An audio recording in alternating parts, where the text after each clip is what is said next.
Baruch Hashem, it is day number 200 of our daily study of Rambam, Sefer, HaMitzvos.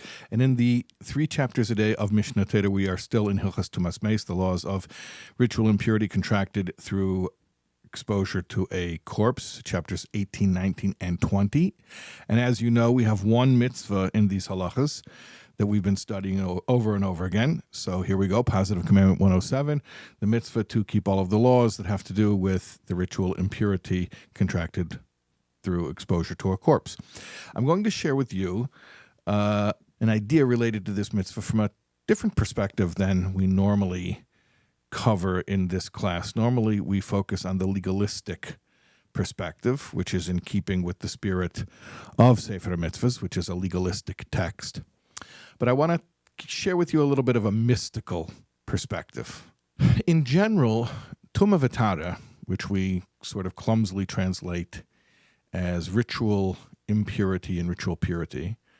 And I say it's clumsy because the connotation there is of cleanliness and dirtiness, and that's not really what it is. Tumah V'Tara really is explained mystically like this. The only true life is godliness. And therefore, anything that is negative is really an absence of that.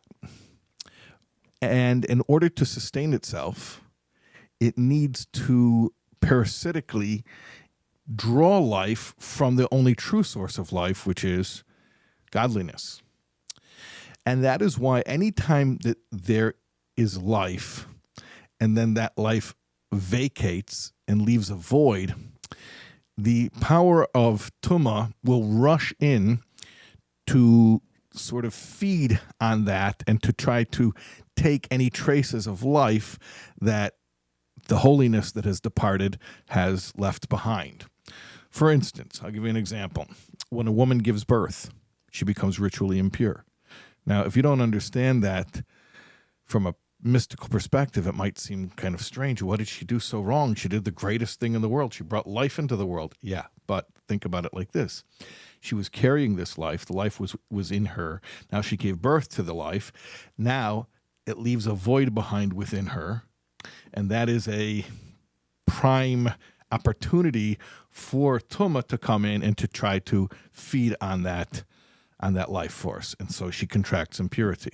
Or similarly, on a monthly basis with her natural monthly cycle, when a woman has the ability to have a pregnancy, and then that doesn't happen.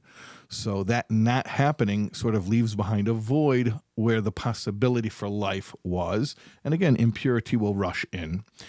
And she reinstates her condition of purity, of tahara, through mikvah. Okay? But I'm just trying to illustrate to you this theme that Tumah occurs where there is holiness and life, which are synonymous. Holiness is life. The only true life is the energy of holiness. And then it leaves. It departs. Okay. Well, if you understand that, then it should be pretty obvious to you why Tumas Meis, the impurity of a corpse, is the most quintessential and severe type of impurity. Because there you had life itself, it departs, and now impurity comes rushing in to feed on the energy that holiness has left behind. So that sort of, I think, helps us to make a little bit of sense out of these laws, which are generally described as being chukim. Chukim are supra-rational statutes, ideas that are beyond our normal logic. But this gives us a little glimpse into the spiritual logic behind them. Okay, we'll continue studying more of these laws with some related insights tomorrow. We'll see you then, God willing.